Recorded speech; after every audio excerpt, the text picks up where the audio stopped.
Hoje é dia 28 de maio, Dia Internacional da Luta pela Saúde da Mulher. Eu sou Júlia Guerra, sou aluna da Educação na UFJF, trabalho num projeto que se chama Casa do Lago, onde eu sou agricultora, trabalho no cultivo e beneficiamento de plantas e preparados medicinais. Sou doula, então trabalho também com as mulheres nos seus cuidados e assistência, né? Nos ciclos de gestação, parto, pós-parto.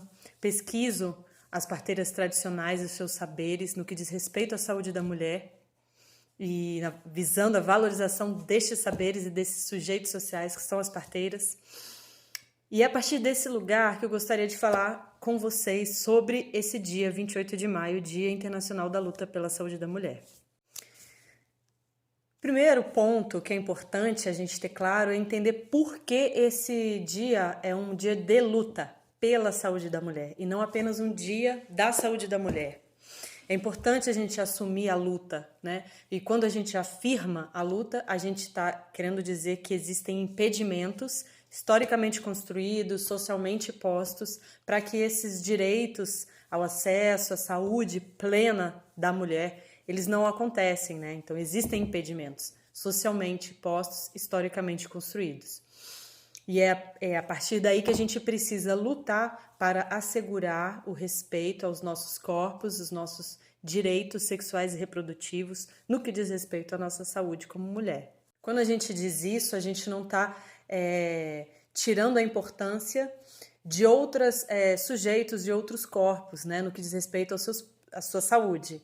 Então, as mulheres trans, os homens, né, e os meninos, todos têm especificidades no que diz respeito aos seus corpos e à sua saúde e os direitos sobre a sua saúde, e é extremamente importante que a gente dê visibilidade e compreenda essas especificidades para assegurar os direitos e nos protegermos contra violências e abusos de todas as formas, né? E mais é importante a gente assumir as especificidades no que diz respeito à saúde da mulher e as violências e abusos que os nossos corpos sofrem.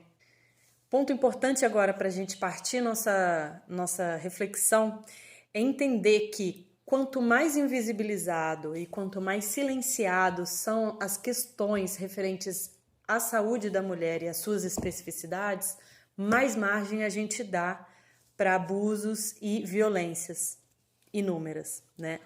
Quanto mais esses assuntos não são abordados nos ambientes socialmente compartilhados, de forma natural, normal, conversadas entre todos, né?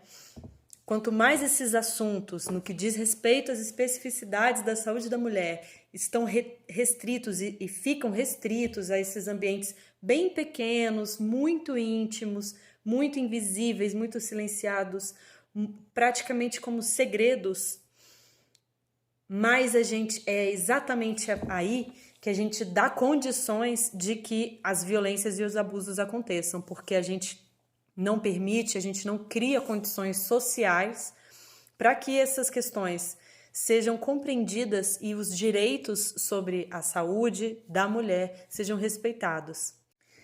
Os corpos, a saúde da mulher e os corpos das mulheres, eles passam por ciclos muito específicos, né? E, por exemplo, a vida fértil, a menstruação, a gestação, o parto, o pós-parto, o aborto, seja ele induzido ou espontâneo, são experiências específicas vivenciadas por nós mulheres, meninas, adolescentes. E normalmente, como a gente não conversa sobre isso nos ambientes socialmente compartilhados, a gente só vai acessar, só vai contatar esses assuntos quando a gente precisa solicitar um serviço de saúde, quando a gente vai entrar no ambiente hospitalar ou no ambiente de atendimento de saúde pública em geral. E aí a gente chega vulnerável, né? Sem consciência, sem informação sobre os nossos ciclos, sobre a gestão da nossa saúde e sem saber dos nossos direitos e de como impor certos limites sobre essas instituições, que muitas vezes seguem protocolos desatualizados, abusivos, misóginos, né? E violentos. A violência obstétrica é extremamente presente nos dias de hoje, nos ambientes hospitalares como um todo, né? E muitas mulheres, muitas de nós, ou meninas e adolescentes, vão passar por essas experiências no susto e sem saber dos seus direitos. Inclusive, passam por violências obstétricas ou outras violências no que diz respeito à sua saúde e nem conseguem compreender que elas são violências de fato. Elas são naturalizadas como a forma protocolar de atendimento, né, em saúde da mulher. E, na verdade, não é assim. A gente precisa compreender os nossos direitos, compreender as especificidades dos nossos corpos e lutar pelos nossos direitos, para que a gente tenha um atendimento pleno, tenha uma gestão plena da nossa saúde, seja a nossa autogestão, que é extremamente importante da gente entender o nosso corpo, entender e identificar como ele está funcionando, para que quando a gente solicite um serviço de saúde, a gente solicite com mais segurança, com menos riscos de sofrer violências e abusos. É importante salientar que todas essas questões relacionadas a violências e abusos, né, nos atendimentos ou na gestão da saúde da mulher, elas acontecem e se dão de formas diferentes, de acordo com a classe, raça, cultura. A gente sabe muito bem, existem várias pesquisas que comprovam que meninas jovens, negras e periféricas, sejam urbanas ou rurais, estão muito mais sujeitas a violências hospitalares e violências obstétricas, por exemplo, do que meninas jovens e brancas de classe média ou classe alta, né? Então, essas questões, elas se entrelaçam, né? Elas são interseccionais e elas configuram experiências muito diversas para diferentes mulheres. Mais uma vez, a gente precisa entender, como educadoras e educadores, o papel da escola na formação desses sujeitos sociais e na formação desses sujeitos no que diz respeito à gestão da sua própria saúde e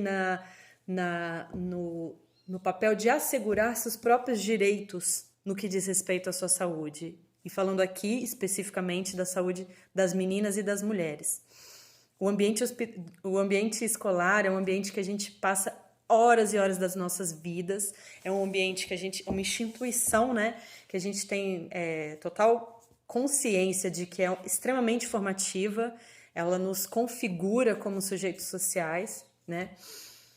E nessas instituições nós sabemos muito bem, né? As meninas, por exemplo, costumam menstruar ali por volta dos seus 9, 10 aos 15 anos, né? Ou seja, existem várias experiências diferentes, né? E isso também é extremamente importante ser discutido e falado.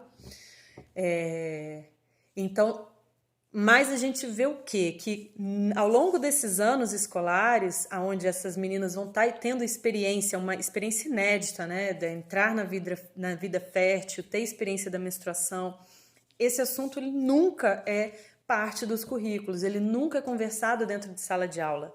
Não só apenas com as meninas, mas sim com os meninos, né, que normalmente são eles os que agridem as meninas moralmente, emocionalmente ou até mesmo fisicamente por conta da experiência, nesse caso, por exemplo, da menstruação, do sangramento menstrual, que é um tabu imenso, né? A gente sabe, todas nós mulheres ou passamos por algum constrangimento, algum tipo de situação abusiva ou violenta no que diz respeito à nossa menstruação, nosso sangramento, ou se não fomos nós as vítimas dessa violência, alguma amiga foi, né? Então, a gente sabe muito bem que esse assunto ele é o pontapé inicial de uma série de outras violências subjetivas ou concretas ou físicas que nós mulheres sofremos, podemos vir a sofrer, por conta de um silenciamento e de uma invisibilização total desse assunto dentro dos ambientes socialmente compartilhados.